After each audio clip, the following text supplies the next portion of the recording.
Hello, YouTube Pipers and some booktubers. I appreciate you tuning in. I have my Simon's Coronation pipe that I'm pulling on.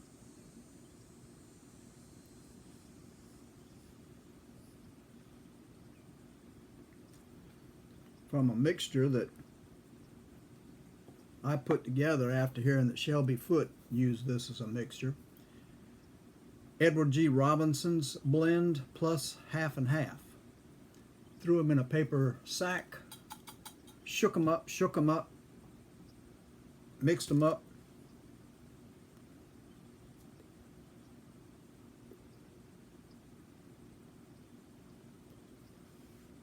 Until I got them blended together.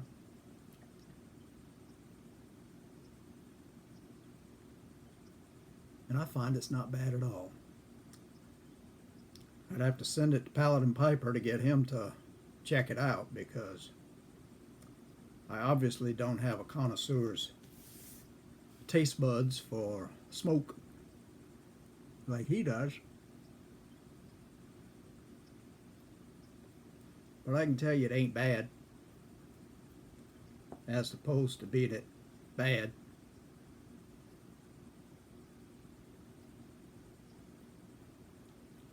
Sort of rolls across the tongue. It's not biting at all, which is a pretty good sign for me. Let me move this a tad.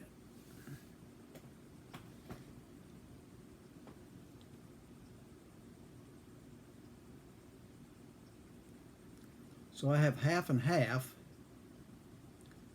and Edward G. Robinson's blend mixed half and half.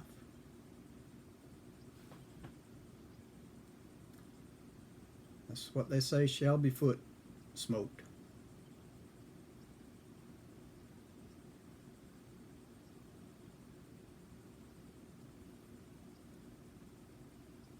Not bad. He had pretty good taste. Well, y'all have heard me talk about Clyde quite a bit. Well, Clyde had a brother. His name was Charles.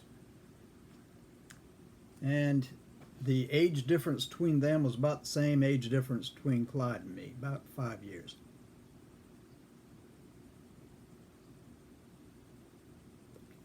Now, Charles was the artist in the family.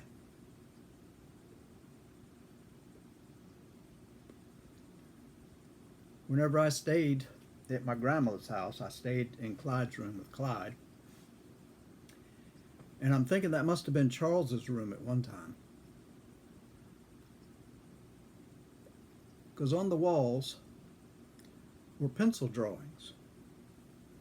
And on one wall, I'm positive this is where he got his idea from, was this Indian straight arrow. This is the cover from, I guess, his first magazine. But anyway, he copied that. And every morning when I woke up, I'd sit up and there was this Indian aiming his arrow straight at me.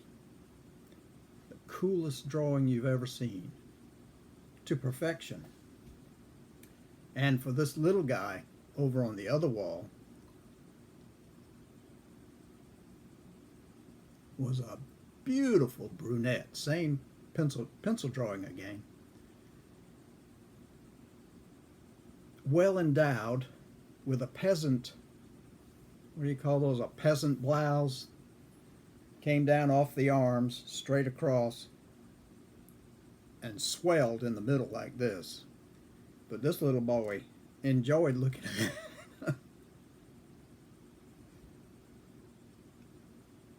Those things were on there for as long as I can remember. And when I stopped staying over there through the week and started staying at home with my parents because we had moved into a different place and I was older, my granddaddy walked in there with a bucket of paint and a paintbrush and just covered both of those beautiful paintings. If it had been me, I think I'd have tried to cut the sheetrock out and frame those. I mean, they were perfection.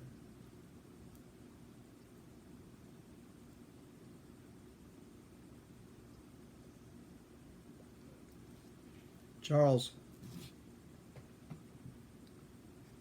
moved to Hollywood when he got married. He went to Hollywood.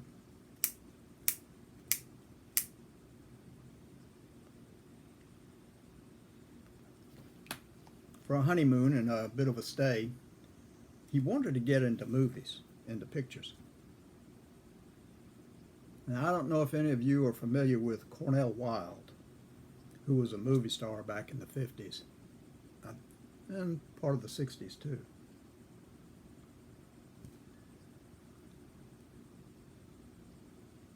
But Charles was almost a twin brother to Cornell Wilde. Looked so much like him that I would have mistaken them both on the street. If I had seen one or the other, I would have thought that it was Charles, my uncle. But anyway, that gives you an idea of how he looked.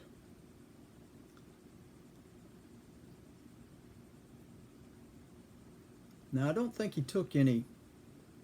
didn't go to school for his art, but he became a well-known artist around Charleston. He did come back from Hollywood not having been able to enter into movies because he said you had to have an agent, you had to be in a union, and it just cost too much money and he couldn't afford it. He was an extra, he said, in a couple of movies, but that's about as far as he got. At any rate, he came back and he worked at the Navy Yard.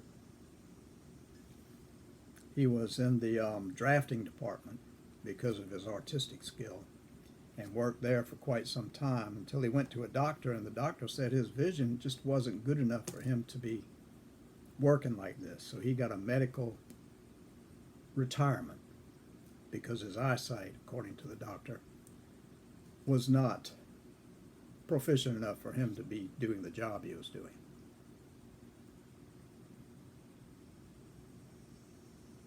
Didn't stop him from drawing and painting, though. He became a watercolorist, and very good, very good. When I was a little older,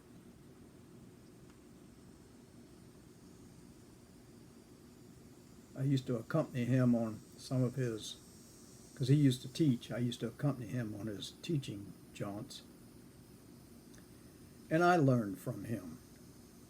And I used to visit his studio, which was on another part of the island.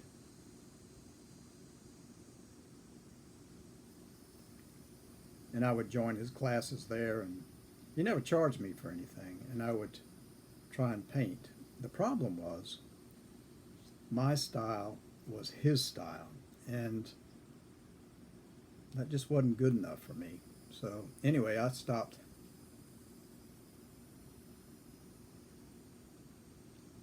going to his classes. I did go and help him, and the last time I did, I went to help with materials and such to set up. We were down in Florida, and he became under the weather and couldn't teach, and he wanted me to teach. And I said, I can't teach that. And he said, you know as much as I do. You could teach it just as well. And I said, I don't think so. I don't even want to try. I'm no teacher. But it was nice to know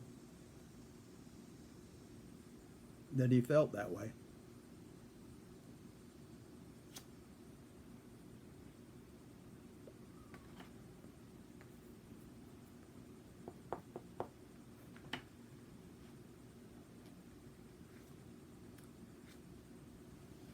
In the early days, before he went out on his own, he and Clyde used to do a lot of things together. Now, he was into archery, and so was Clyde. And they would go out on the golf course, which is right over here. Municipal golf course has been there for as long as I've been alive, I think. Still there today.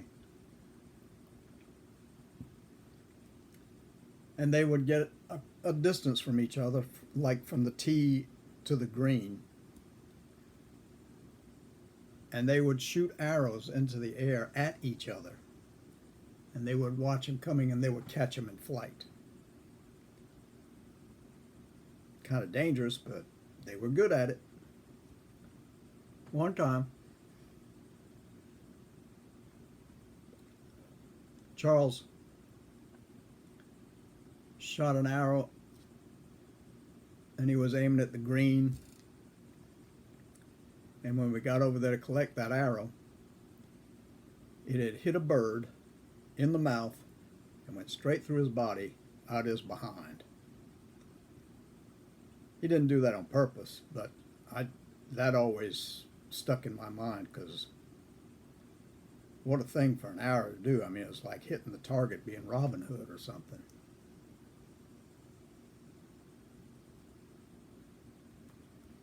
Charles also was into acrobatics. He put a trapeze in his yard, and he used to not perform, but he used to practice with that. And he got very good with it. He could do quite a bit on it. Of course, he never got together with somebody and tried to flip through the air and grab their arms so that he could be supported on the swing and swing back to his whatever that is. And he also, this must have had something to do with going to Hollywood, because he was a big fan of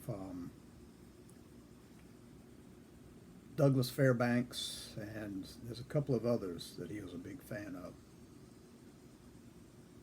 And the movies back in those days were the adventure movies, Robin Hood, and Captain Blood, all of which had a lot of sword fighting, bows and arrows. And I think that's part of the reason he took these things up, because he fenced as well.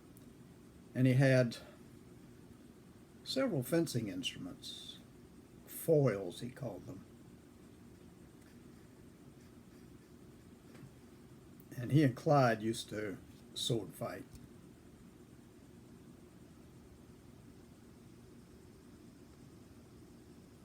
And one day I got a hold of one of them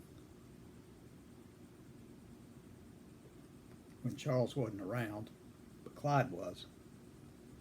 And I said, Clyde, get one of these and let's fight. Of course, I had no clue how to sword fight, being the age I was. And all I knew is it was cool on TV, not TV, but on the movies. Because I had recently watched Robin Hood myself, the one with Errol Flynn.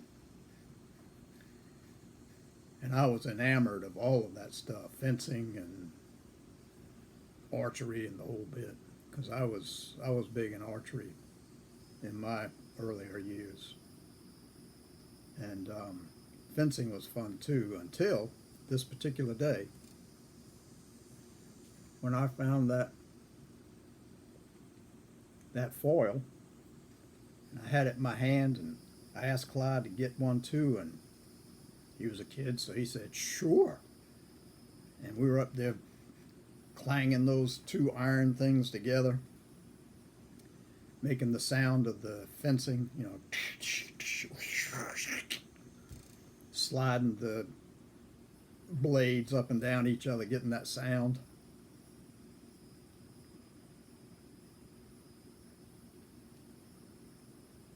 And when you take the lunge, he would always move, and I lunged at him with it. Of course, these had those tips on the end. I mean, I don't know that we could have hurt each other. We could have, possibly. But we were stupid kids, and God looked out for us, is all I can say.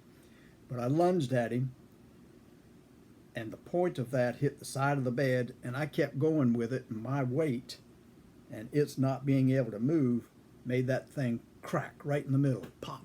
And the front end of that blade went that way, and the rest of the blade came away in my hand so that I had half a sword now.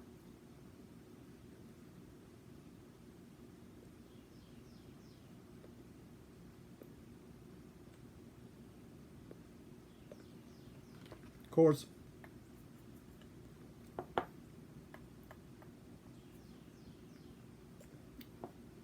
when that happened, Clyde vanished. He was in the front room reading a comic book or a funny book, whatever you want to call them.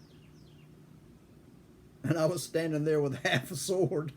And my grandmother saw me and gave me the riot act for playing with Charles's, as she said, toys. And breaking one of them.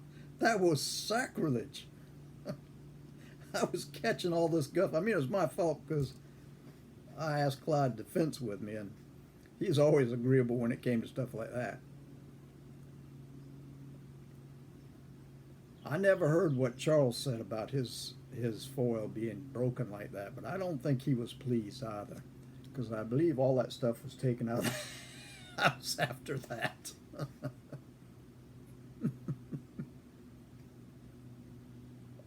But you leave stuff like that around that a kid can get his hand on? I mean, it wasn't a loaded gun or anything, but still is dangerous. Especially when two idiot kids with no sense are trying to beat each other with these steel rods and lunging at each other with the point. Like I say, it was tipped, but still, I guess it was possible you could have hurt the other one with that.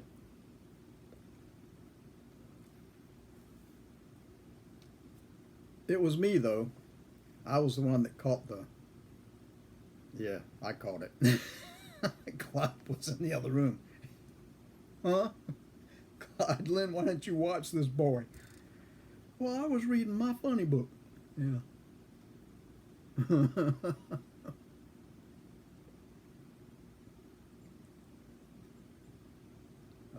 Charles was big with motorcycles too.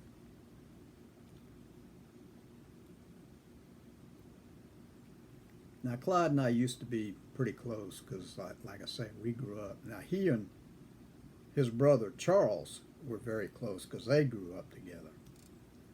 Now, after Clyde died, I thought perhaps that bonding that Clyde and I had, I could have with Charles. And I started hanging around Charles quite a bit, you know, learning to paint and all that. Whenever I had a job, I had money stashed away, so I said I'd like to get a motorcycle too. So he went with me to get a motorcycle. And I had several, but I'll tell you, the only one that I really liked was a Honda C40. I think it was an 80s model. And I just loved that bike. And a girl that I knew, her son was in trouble financially.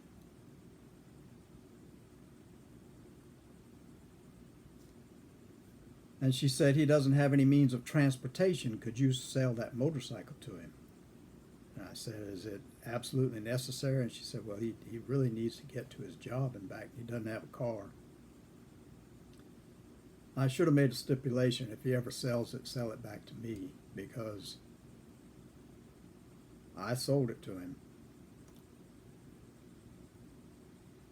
And took a loss on it, but still, she had asked, and I had complied. And I found out a couple of years later that he had sold it, and I was just upset.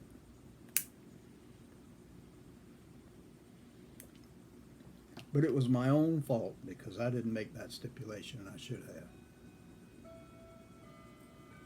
Like I said, I've had several motorcycles after that, but none of them felt as comfortable as that machine did. And I just did not enjoy riding on any of the others like I did on this particular bike. So I gave that up too. Charles was getting older whenever we went out one day on the bike.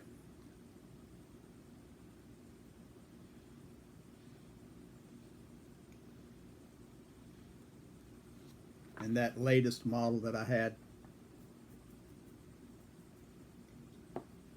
it was a Harley Davidson. I never felt comfortable on it.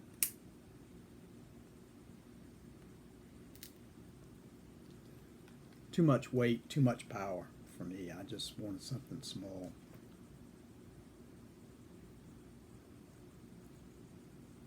But we got to a stoplight and Charles looked kind of confused.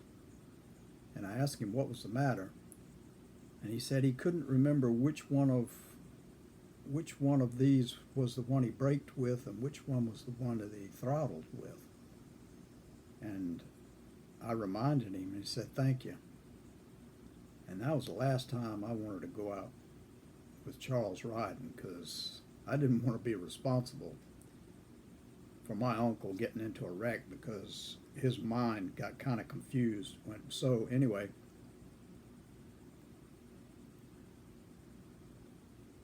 I parked that bike and a few years later sold it. I honestly didn't enjoy riding on the bike because in the summertime it's just hot as hell, and all that leather that you need to wear in order to cover your body and not tear yourself apart whenever you take a tumble. That concrete, that's hard stuff on soft skin.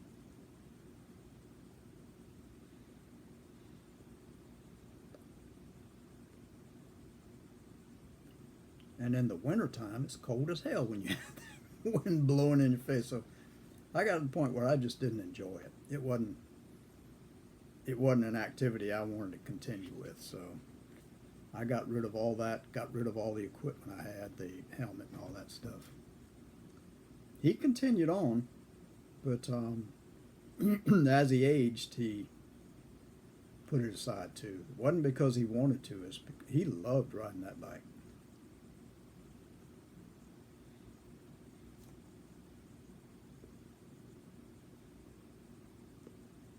Which is the reason I was so shocked that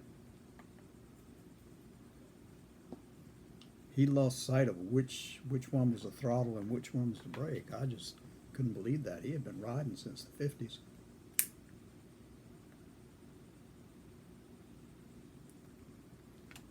At any rate, he was smart. He didn't have a college education, but he read a lot on his own.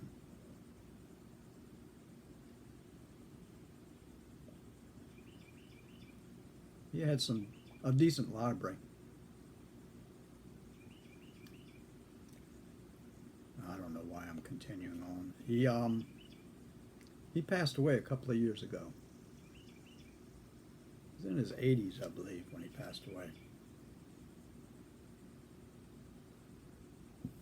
And as far as I know, he painted up until his last year. People know him. All you have to do is say his name, and people say, "Yeah, I have one of his paintings or one of his prints." So I mean, he was a well-known local artist here in Charleston. Did very well for himself. He taught a lot of classes, made a lot of people happy teaching them to paint. So his life was, like I say, he made a lot of people happy teaching them. And he enjoyed his life, I think. At any rate, enough of my meandering.